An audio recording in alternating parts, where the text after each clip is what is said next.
increases and spending cuts as well. Okay, all right, that's the global market wrap. How will these overnight cues impact our own markets? We have our research team joining in bright and early to tell you just that, the trade setup, the stocks that are likely to be in the news, and the action from the F&O space as well. Hey guys, a very good morning to all of you. First up, Vivek, let me come across to you. What is the market setup looking like today? Well, good morning. It's a largely positive setup that we are looking at going into this week's trading session. Like you mentioned, most of the U.S. markets actually ended in the green with a positive bias. And along with the U.S. markets, when you're talking about the European markets too, they also largely ended mixed up with a positive bias. When you're coming across to gold prices actually saw a bit of a rally, up almost 1%, and they're trading near a 2-week high.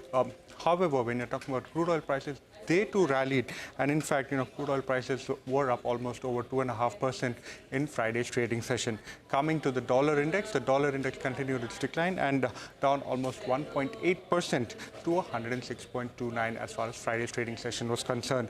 Coming closer home, what is it that will drive markets? Q2 earnings continue, remember, and today some key numbers including ONGC, Grasim, IRCTC, NMDC, Biocon, Bharat Forge, and Apollo Tyres are some of the key companies that will come out with their earnings. Some economic data too to keep an eye out for. The WPI as well as CPI monthly data is something that markets will keenly look forward to. And Asian markets are indicating largely mixed, but again with a positive bias. SGX Nifty too is indicated a muted gap-up start for the Indian markets.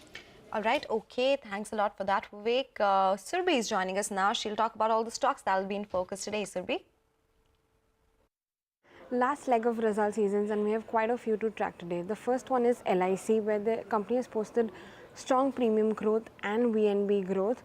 The net premiums are up 26% on a year-on-year basis. The APE is up 45% sequentially, and the VNB margins have come in at 15.2% versus 13.6% last quarter.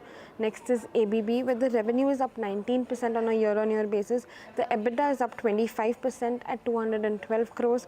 The margins have come in at 10%, and PAT is up 69% at 203 crores. Next is Z Entertainment, where the revenue is up 3%, the EBITDA is down 27% at close to 300 crores, and the margins have come in at close to 15% versus 21% same time last year. Next is Manappuram Finance, where the AUM is up nearly 8% on a year-on-year basis. The gold loans are up 3% on a year-on-year basis, and the net interest income, that is up close to 13% on a year-on-year basis. Next is Aurobindo Pharma, where the revenue, margins and profits all have come in below estimates. The revenue is down 3%, the EBITDA is down 33%, and margins have come in at 14% versus 20% same time last year. And lastly, Astral, weak numbers there. Revenue is down 2.4%, the EBITDA is down 28% at 157 crores, and margins have come in at 13.4% versus 18% same time last year.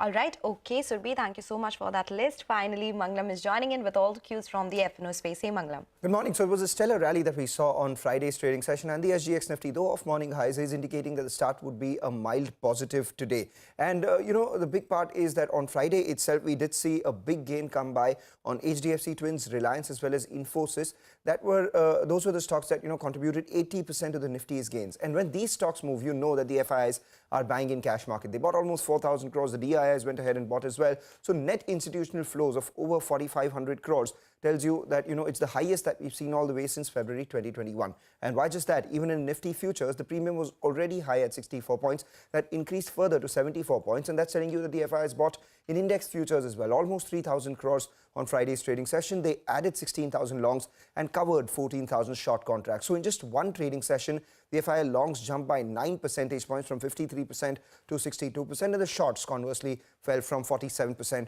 to around 38% as we speak. Importantly, if you just take a look at the way the open interest changed, it showed that there was more action on the Nifty Bank than the Nifty. So that will be an important index to track even in today's trading session, given the weight of HDFC Bank on that one. In terms of calls, they bought more calls, and at the same time they sold more puts. So that's telling you that overall they are a lot more optimistic. As far as the levels are concerned, 18,300 and 18,200 puts were extremely active. So that's telling you that 18,150 to 18,200 is an important support zone that the bulls are looking at right now. While on the way up, 18,500 and 18,600 calls were active. And that's telling you that will there be a bit of a hump closer to the all-time highs for our market or not is a question that we'll get answers to only depending on the way these stocks perform. We have Infosys and HDFC, which saw short covering on Friday. So whether they bounce back further today or not is the big question. And a lot of shorts added in a couple of mid-caps, GNFC and Indian Hotels.